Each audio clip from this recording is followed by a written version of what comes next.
This episode, we're taking you cruising right to the other side of the world, Japan. An extraordinary voyage to one of the most captivating cruise destinations anywhere. A land of ancient temples, remarkable cities, and moments you'll remember for the rest of your life. We're aboard one of the great classic cruise ships for an itinerary that's often booked years in advance, where every morning brings a brand new port, a different city, different sights, and new flavors. A chance to witness something totally special. It's full of color, unbelievably vibrant. It's a feast for the eyes and the table.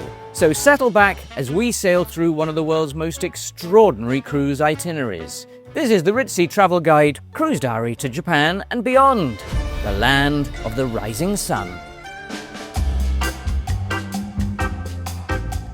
Welcome back to the Ritzy Travel Guide. My name is Bill, and it's great to have you along with us. You know, every once in a while, a cruise comes along that totally captures your imagination. For this trip, it was a 12-night voyage from Japan to Korea. Aboard the celebrity ship, the Millennium. Despite being 26 years old, it's still one of their most requested and booked ships, in the mold of how cruising used to be. In our previous episode, we covered the ship itself. In our full evaluation, in that we showed you the ship from top to bottom, all its venues, the features, and the restaurants. In case you haven't seen episode 1, you can go back and watch it after this. It doesn't matter in which order you see these videos. So this episode is what we call the Cruise Diary. It's much more behind the scenes. This is what it feels like to be aboard. Now, normally our cruise diaries are just one edition, but there is so much to show you on this, we're going to be putting out 2 episodes, a bonus. So there will be 2 cruise diaries, a 2-part special. We'll go to each port, show you its character, the atmosphere, and its surprises. Now, whilst this particular cruise started in Tokyo, we arrived there a few days earlier than that. Right, okay, here we go. Hello, robots. In a couple of weeks, I will be putting out a dedicated video on Tokyo itself because it does deserve its own edition. There's so much to see and it's rightly a top experience. So remember to look out for that episode. It will be dropping over the next couple of months. Remember to be subscribed to our channel so you know when that one becomes available. So let's take you aboard, get yourself a drink, comfy chair, get yourself some nibbles. We'll show you the ship and the ports. Let's pick up the action when we arrived right down dockside by the Celebrity Millennium, ready to board. Are we ready for a little bit of celebrity? In fact, we're getting aboard their oldest ship in the fleet, the Millennium, 26 years old. I have to say, actually, for 26 years old, it's looking pretty good. Pretty ship-shape. It doesn't look like it's 26 years old, isn't it? Not from here, it doesn't.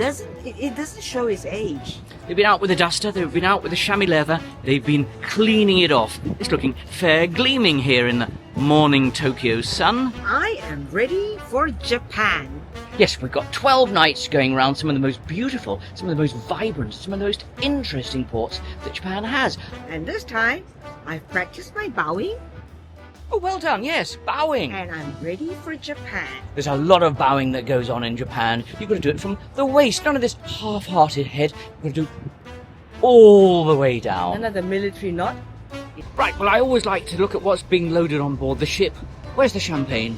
Where's all the fun items we need to inspect? Where's the caviar, lobster, prawns? There is a whole palette of soy sauce alone. So all our bowing practiced and perfected. Well, Mrs. Ritz's anyway. Time to clamber on. Looking forward to a little bit of traditional cruising. Dinner, after-dinner theatre, show, how cruising used to be back in the day. And there's a promenade deck. That good old favourite you don't see on very many ships anymore. Don't see these things anymore. They're a dying breed. You can promenade and overtake at the same time. We do love Embarkation Day. There's always a little bit of buzz and excitement and just have a good look around. Before we headed inside, time to have a quick look around the decks, and immediately one thing stood out. Space. Wonderful, glorious, unapologetic open space. You cruise ships forget these sometimes. Right at the aft, there's an outdoor cinema. At night, they show movies. Later on this cruise, we'll be doing exactly that, popcorn in hand. At less than half an hour after boarding, there were already people playing pickleball. I admire that level of commitment. Meanwhile, my priorities were rather different. Sailaway Party was fast approaching, a quick detour via the aft deck. The bars were already in full swing. It also revealed pizza. Woohoo! Mrs. Ritzy was engaged in an in-depth discussion with the staff about toppings. I considered this the perfect opportunity to try out a slice. Unfortunately, I was spotted red-handed almost immediately. Pardon? Are you really talking to him? Yes, I thought as we were just talking to this amazing pizza chef here, I better try some. You just had lunch. Time to get to the top of the ship because Tokyo was waiting, the band was out by the pool, and so was our Sailaway Party. Sounds of Bob Marley, reggae in the background, we're off! It's 12 nights around Japan. It was blowing a bit of a gale up there, none of which discouraged anyone from lining up for the obligatory photograph. Somebody want a cocktail? Yeah, a waiter just went by and asked would I like a cocktail. So how long do you think it took me to say yes? 3.75 seconds.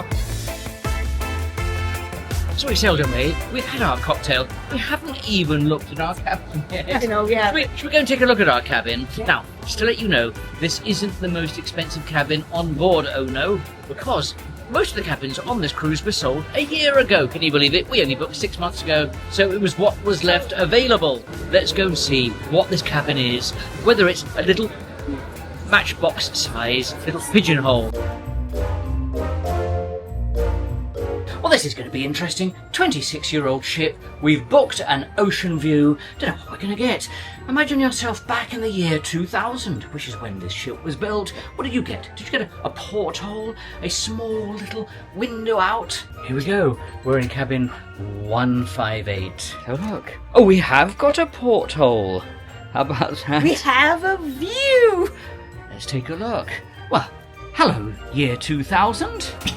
Now, because this ship was revamped, it's not totally back to the year 2000, but I tell you what, it's actually looking all right. It feels cozy, compact and cozy. Right, I think it's time for the bed test. See how comfy this mattress is. Launch myself with absolute abandon. I would say that's quite comfy. It's nice and soft. Thread count's not bad, it's quite smooth. I'd give that a 8 out of 10 on a threadometer. 4 plush pillows and a cushion, and a wonderful view. Well, here we are, all snug as a bug. Are you imagining you're here on the cruise with us, dear viewer? Should we take a look at the bathroom? Avail ourselves of the facilities. It's rather nice. You can tell that it's been given an overhaul in the last few years. They've replaced the shower curtain with a glass door. No, it's not huge. Yes, there are larger ones on the more modern ships, but I tell you what, it works. So let's take a look at what we've got, because it's useful to know if you're coming on 12 nights, because 12 nights is actually quite a long time. Plenty of place to hang your clothes and your gowns.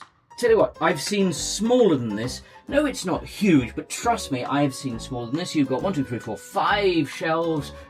We have a celebrity umbrella that's going to be useful here in the subtropical climates that we've got in Japan. Right, next door, what have we got here? Possibly the world's smallest safe. I couldn't vouch for that to be the smallest safe. You might get a box of matches in there. You might get your keys and passports. You might get a pebble in there. Too small, celebrity, put a bigger one in. Now, I was about to say, because it's force of habit, should we go and look at the balcony? I mean, we haven't got one, but we do have that marvellous window over there. I think sometimes this is better than a balcony, because in a balcony you have to be right outside to appreciate the view. It's rather nice being by the water, isn't it? That is the benefit of being low down. You see, sometimes some of these balcony cabins are up high. You don't really see the ocean. If you have a choppy day, I reckon the waves might actually hit that porthole. You can appreciate the view, and it's literally just there. It's a long time since I've had a porthole cabin, but I tell you what, I'm enjoying this one. Isn't it? Can I just draw attention to this lamp? I thought, well, that's a nice little bit of art deco, and then, look, they've modified it. They've got some USB sockets in there. Here we are. Ingenuity. Well done, celebrity designers. You've turned a nice looking lamp into a functional object. We should be modifying all our lamps at home. Right, let's take a look over here. It's the ladies' makeup area. Have you got a fabulosity mirror? You have a fabulosity mirror. Okay, socketry. That shows that the ship was modified about 6 years ago because older ships would not have had USB. Well, this could be interesting. Can you fit in there? Look at that. Isn't that cozy? And I can actually fit in here. You can. Look at that. Oh, this is a perfect view.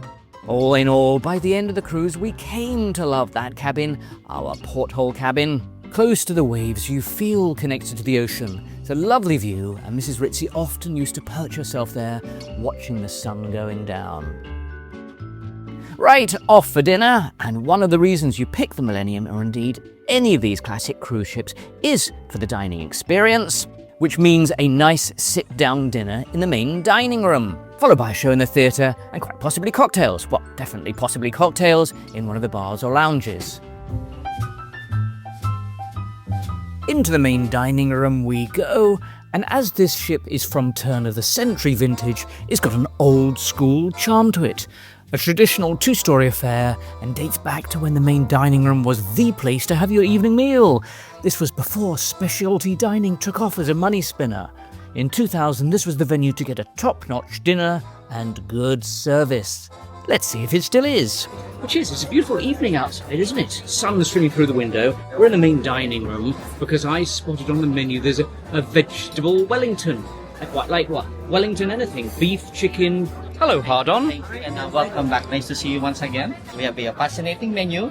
Good. Furthermore, Yes. one special would be having a wonderful surf and turf. So this one is a Manhattan cut of sirloin steak with half serving of lobster, mushroom cognac sauce on the top, and now we have a mixed vegetables on the sides. Well, that sounds marvellous. I should think everybody has ordered that. Huh? For sure, yes. I have a 2 tables, 8 and 6. They're having this one. Well, I hope there's some lobster left. Unlimited lobster, Hardon. Yes. Limited. But this one is only a secret. Don't tell. Okay, nobody, shh, nobody, zip, nobody's selling it. No. Nobody's seeing this, Hardon. Don't worry, nobody watches this. Can we start with that Huh? and mains with that? Why? And for your dinner, the real dinner. That too. Can we have two?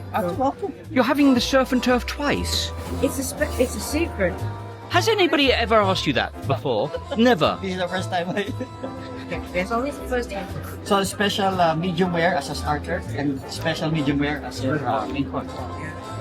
Just copy and paste the order in that case. She's having two of the same thing. Okay. Well, I'm not, Hardon. I'm not having double lobster. Okay.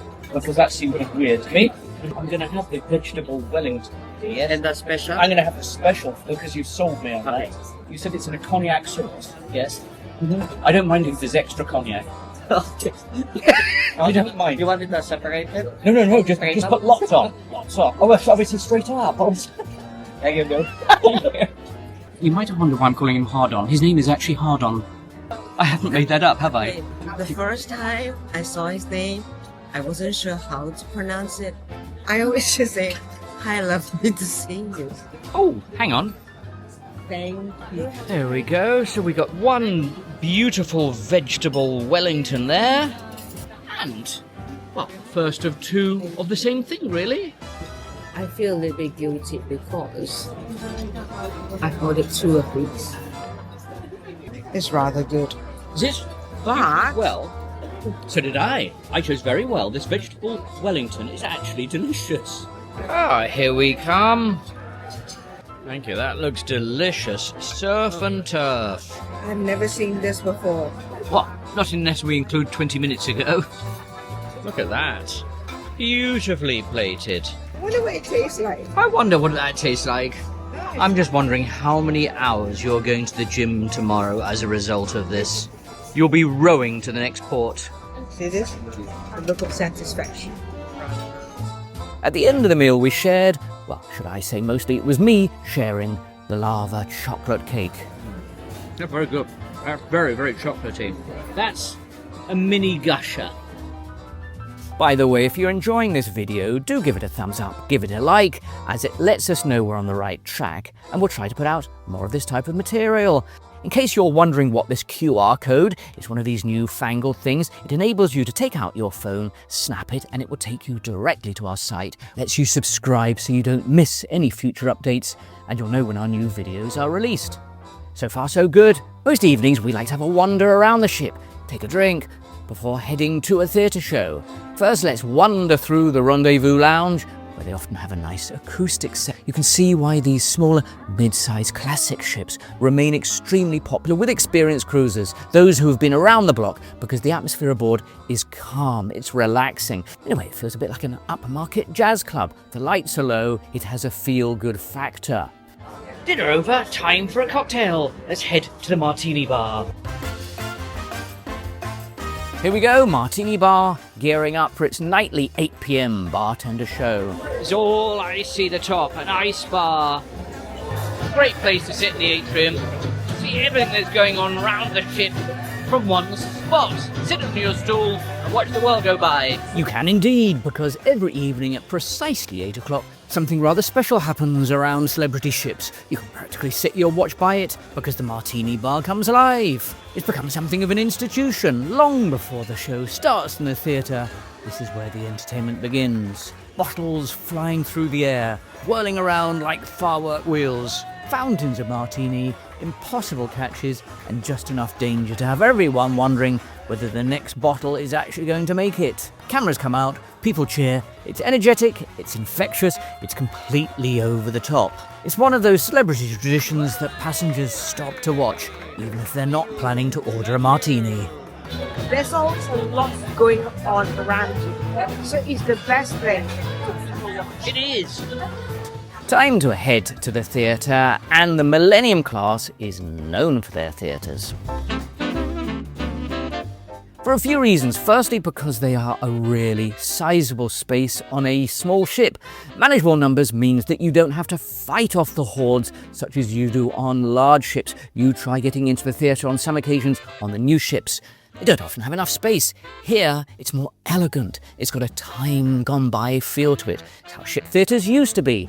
And the captain dropped in to say hi and introduce his staff. He's a cheery guy. He's always got a ready smile. So what were the shows we saw like over the cruise? Well, there was quite a variety selection. They do have a resident in-ship aerial act. Over the course of the cruise, they swung themselves from the rafters, clung on for dear life. No, they didn't drop off.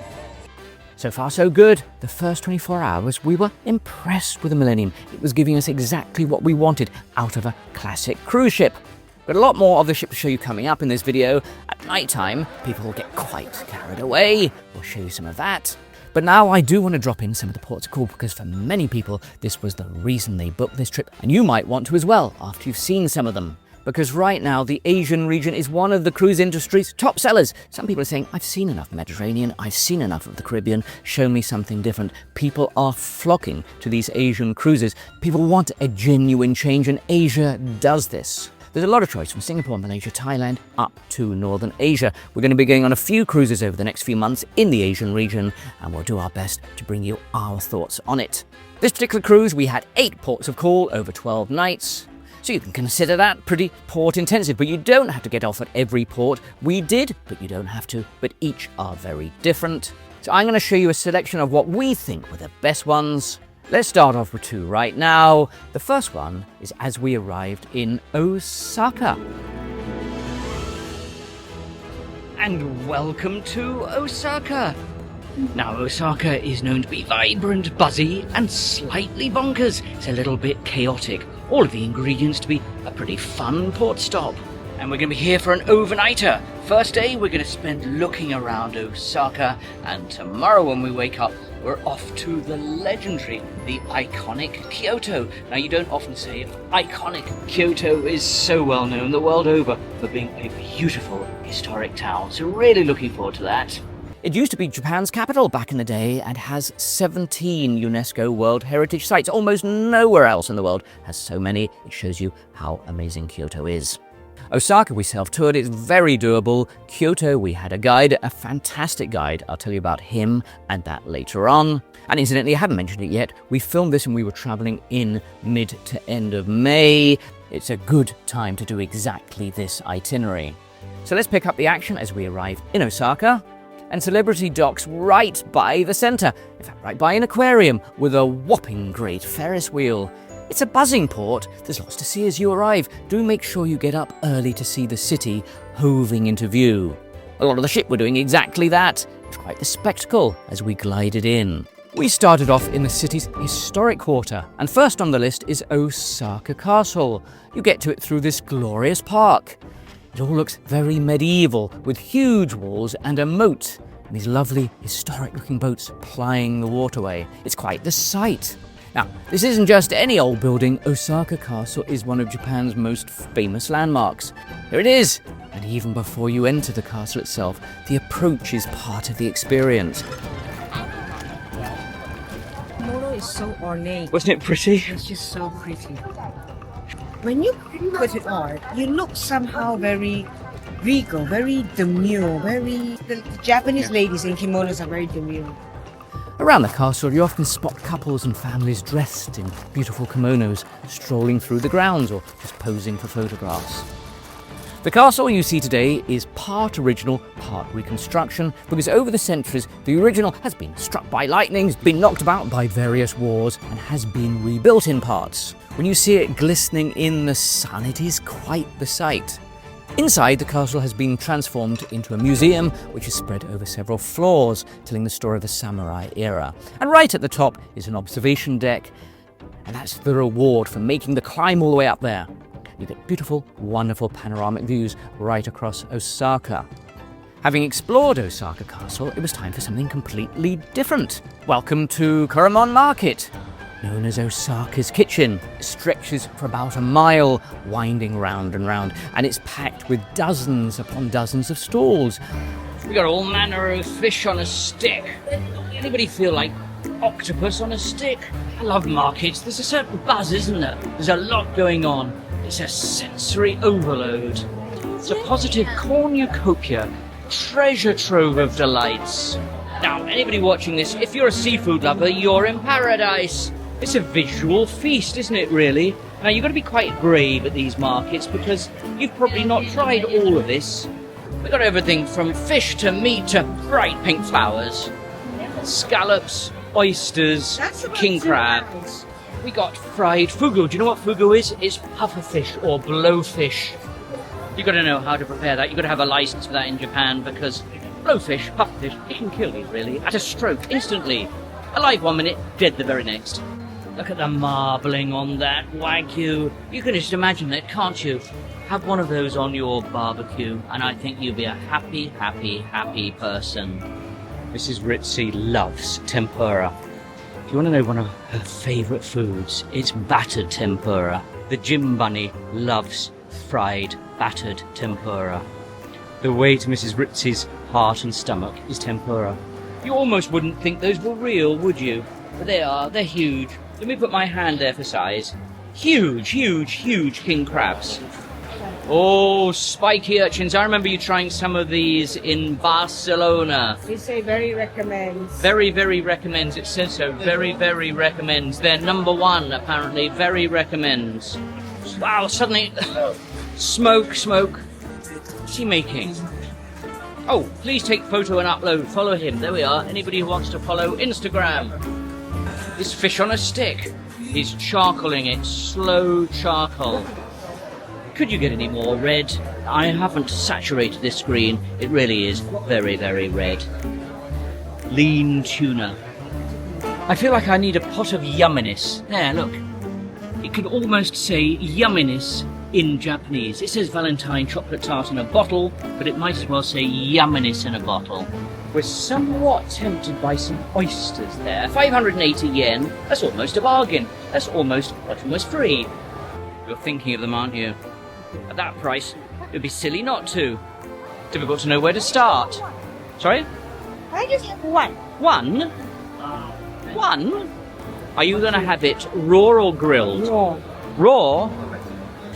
Shucking oysters is never fun. Raw. Too raw. Right, yours is going to be ready any minute now. Inside? Inside. You're going to be eating that at the table before we can blink. We've been ushered inside. God forbid we'd have them street side. Do you know what that is, dear viewer? That is raw oysters. Not been anywhere near a flame. Completely raw oyster sashimi. See, so I'm going to have oysters. I am as well go extra large. And how much were those? Extra large, that's about $7.50 for two. We're all itching to know what those taste like. This is supposed to be the aphrodisiac. The cabin's going to be rocking tonight.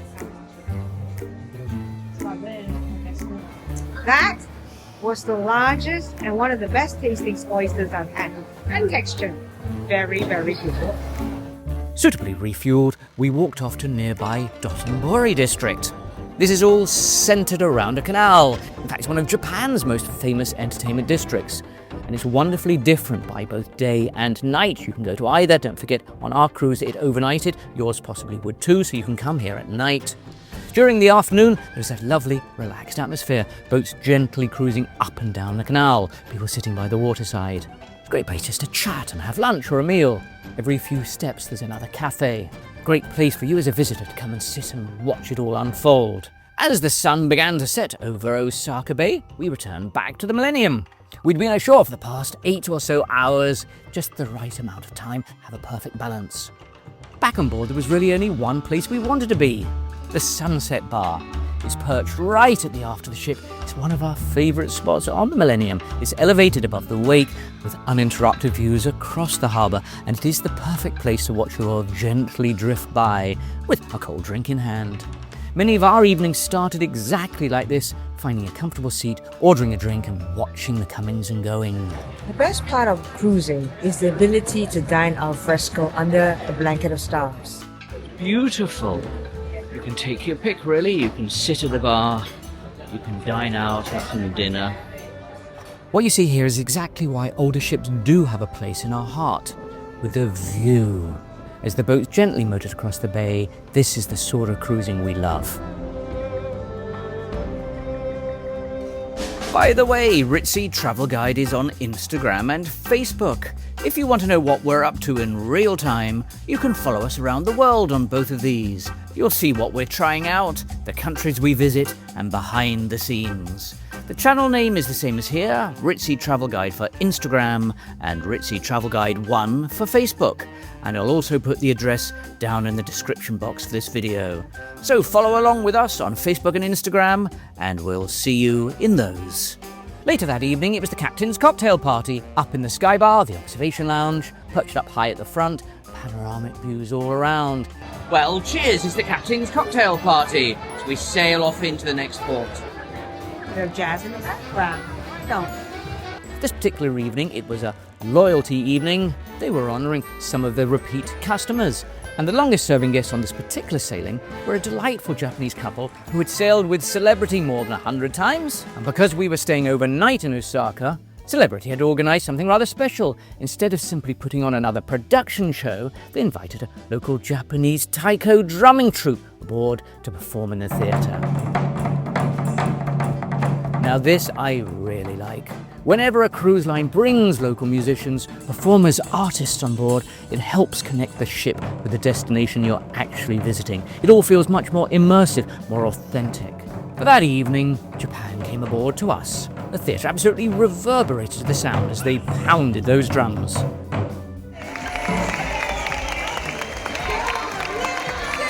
Now, lest you think Celebrity and the Millennium is only full of older people who are past their prime, think again. People aboard still like to party, and you know what turned out to be the most popular evening of the entire cruise? The silent disco. Well, I say silent, technically that's true, because everyone's wearing headphones. In reality, the moment 200 people decide to sing along at the top of their lungs to completely different songs, well, there's nothing remotely silent about it, really. Silent disco is one of those daft ideas that draws a lot of people in. Everyone is listening to one of several music channels. Nobody really cares whether they can dance. Nobody really cares whether they can sing. People laughed at themselves and had a genuinely good time.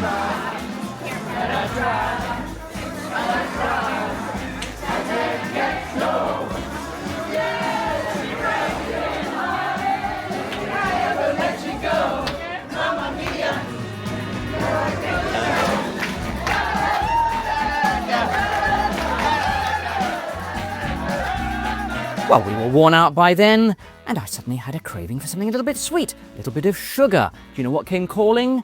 Cafe Al Bacio. One of our favourite cafes on any cruise ship. Well, this and baristas on Oceania. Right, so I think what we need is we need one slice of the chocolate cake. And everybody says the matcha is fantastic, do they? And one slice of the matcha cake. Because my wife's not looking, she wouldn't know what I've ordered. I'll say it was there accidentally. It just dropped on the plate, nobody ordered that. It wasn't supposed to be there. Wow, that's... Oh, golly, she'll kill me if she sees that size of cake. That's huge. Small. I'll tell you what, we'll start off with that one, and then maybe we might come back for them. Oh, come on then, let's have the matcha one. Can I blame you if she says, why is that there? Okay, it wasn't me. If somebody says, did I order both of those? No, it was not me. They came by accident. It's because of me. Yes. Oh, incoming cakes. Oh my god, that's a lot of cake. It's a chocolate matcha season. Wow. That's a lot of cake. It's good for little. Did you order that? Well, did I order that? Did you order that? I wouldn't have thought you'd order such an amount of cake as that. Here, you got chocolate and matcha, apparently. Okay. So he just said. My thing. I know you don't like matcha. Oh. This stuff we know dessert. Oh, hang on a minute. Can we swap those round? I'm not particularly a fan of I matcha. like matcha so much. It's evenings like this that bring us back to cruising time after time. A magnificent day seeing the sights, back to the ship, entertainment and relaxing music. And if you pick the right ship, the one that suits you, there's very little that can beat it. Well, and truly worn out, we took one last stroll around the ship, looking at the pool, catching the moonlight. It's always so calm on the ship at this time.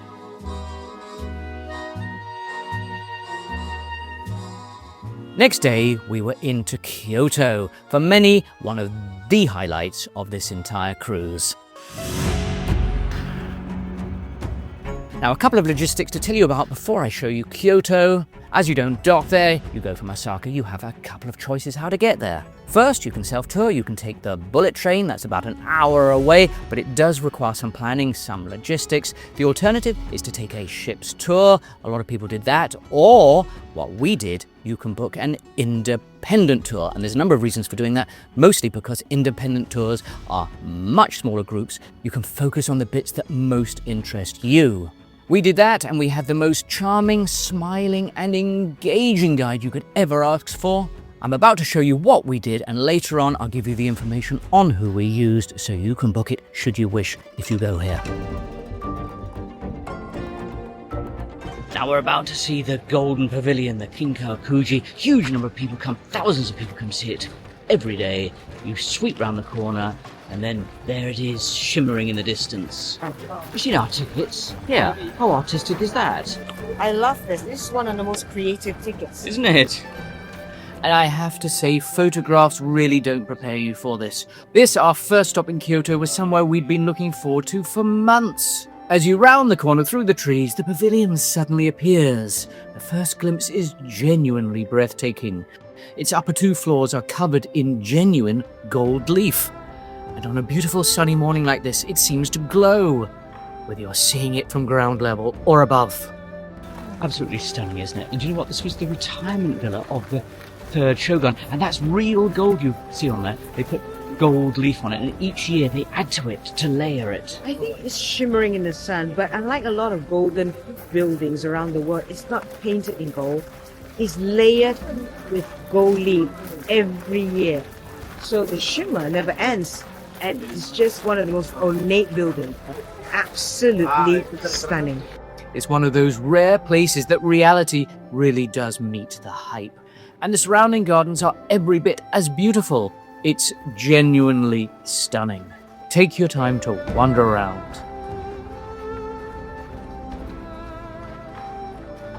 As well as admiring the famous Golden Pavilion itself, don't miss the temple buildings which are dotted around the grounds. You can stop here, as we did, make a small offering, ring the bell, and say a quiet prayer. burial. And here's the temple for this golden pavilion era. Love these Japanese temples. And they've been like this for 400-500 years, haven't changed. Their timber has lasted all this length of time. By ringing the bell, you're warding off the evil spirits.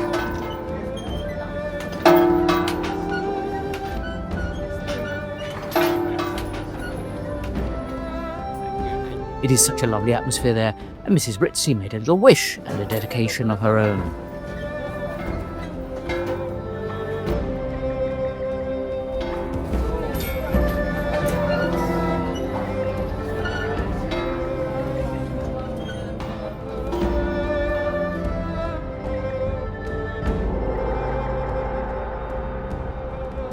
Over the next few hours, we wandered through a succession of beautiful temples and exquisite gardens. Every turn seemed to reveal another perfectly framed view, another peaceful courtyard, another scene that simply begged you to photograph it. We also spent a little time walking through one of Kyoto's famous bamboo groves, towering green stems stretching right above you, and one of those few places where nature becomes part of the overall architecture. One of the real highlights of the day was the Ninomaru-goten Palace. It's part of the magnificent Nigo Castle complex.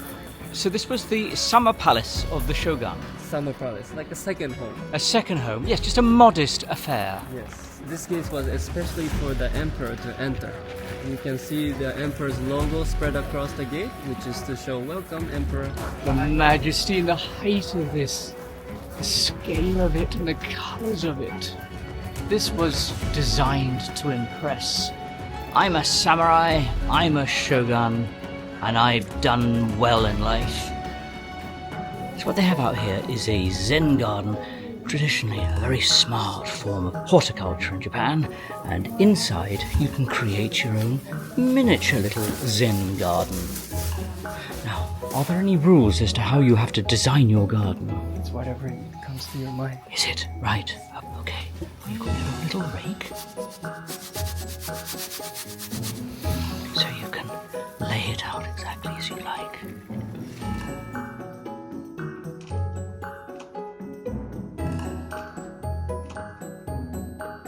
And there's an open deck area where you can sit in peace, contemplating it all. As the afternoon drifted gently towards evening, we made our way to perhaps Kyoto's most famous district of all, Gion. If you've ever imagined old Japan, this is probably what you're picturing. Narrow stone lanes, traditional wooden townhouses, lanterns gently swaying outside these century-old shop lots and tea houses. Are you imagining, dear viewer, you've stepped back 500-600 years to the Edo period. This is exactly how it would have been back then. It hasn't changed. Japan is one of the few places where the wooden structures have survived time. Do you know why? Because it's the way it's constructed. There's no nails, so it doesn't rust, it doesn't rot. And they use very strong cypress trees. That's right. What we're looking at now is how it would have been then. Very few places around the world you go, and it's exactly the same. See, sometimes you go to a theme park like Disney or Universal and they've recreated it, whereas you could come to the original. It's not a recreation, this is the real thing. We absolutely adore Kyoto. It has so many UNESCO World Heritage Sites because it's mesmerizing. It's living history in front of your eyes. Quite honestly, when people ask us where in Japan they should visit first, that encapsulate everything you expect the country to be, everything you want the country to be, it's right here in Kyoto. It's atmospheric and it pulls at your heartstrings. And if you're wondering whether you too should journey right to the other side of the world to see Japan, I would urge you to do so. Kyoto is absolutely stunning. Now, if you want to experience the exact same tour that we did, we booked it through the Shore Excursions Group. Here's their webpage. We've used Shore Excursions Group on a number of occasions now, and one of the reasons we go back to them is that the groups are much smaller than you typically get from a cruise ship arranged tour. In fact, just us, we were on a private tour on that occasion. It meant we could go at our own pace, spend longer where we wanted to. Our guide for the day was Soya Yagi, Now, I can't promise you'll be lucky enough to get him specifically. If you do, you're in for a real treat, because he was warm, engaging, and he was endlessly knowledgeable. I've left a link to Shore Excursions Group down in the description of this video. They offer several different excursions from Osaka to Kyoto, along with tours within Osaka itself. There are several, all at different price points. So have a browse to see which one best suits your interests and budget. And I tell you what, there is a famous saying for Kyoto: you've not truly seen Japan until you've seen Kyoto. Next time, we show you 5 amazing ports of call. We sail through a tropical squall to one of Japan's most spectacular volcanic landscapes. We experience one of the most moving sailorways we've ever had anywhere in the world. We see how life was in Japan 500 years ago. We visit Nagasaki and Hiroshima, 2 cities whose stories have changed history forever. They are incredibly moving and thought-provoking visits. We try out a traditional Japanese onsen in a bamboo courtyard spa. That was quite the experience. And back on board, we'll show you what life at sea is really like on the Millennium, guide you around a typical sea day, the wonderfully daft activities, plus we celebrate our anniversary, serenaded by the staff. We try out the chocolate buffet. It would make Willy Wonka proud, with rivers of molten chocolate. And we arrive in South Korea, totally different to Japan, and visit one of their cute beachside towns. Tutu number 1, this is us.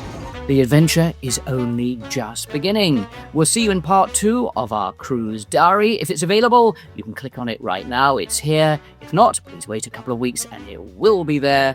Thanks so much for joining us on the Ritzy Travel Guide. We'll see you in one of these videos now.